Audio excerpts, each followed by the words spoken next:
I think I started out as a lifestyle photographer, but since I started shooting restaurants, it sort of progressed into shooting food, which I found out I enjoyed a lot.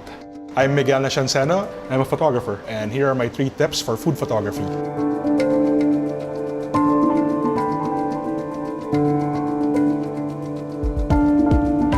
The thing about chefs though is that they plate according to eyesight, so they know what you're gonna see. If you look at a dish and you see that it has layers, then it would be good to shoot it at a very low angle, or at least a eye level angle. That way you see the layers that the dish shows.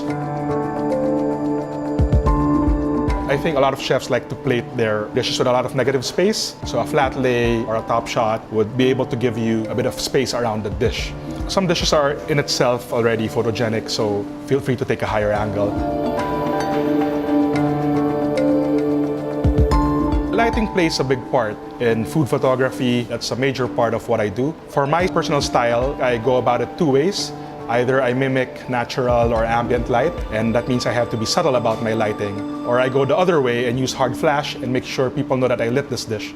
I'd rather not go in between. I'd rather show that I'm lighting it or just be subtle.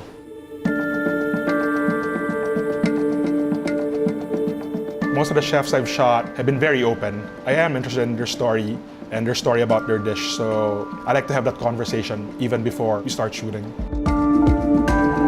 When you follow the process and you find out what goes into there, I think it might give you another idea of what to highlight.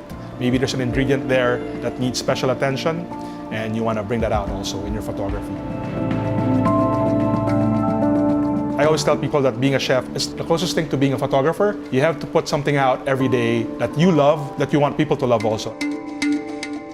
Photographers have the same mentality. You take a picture, you put a lot of yourself into it, but at the end of the day, it's also seen by other people who give their own meaning to it. I think chefs and photographers are the same sort of creative.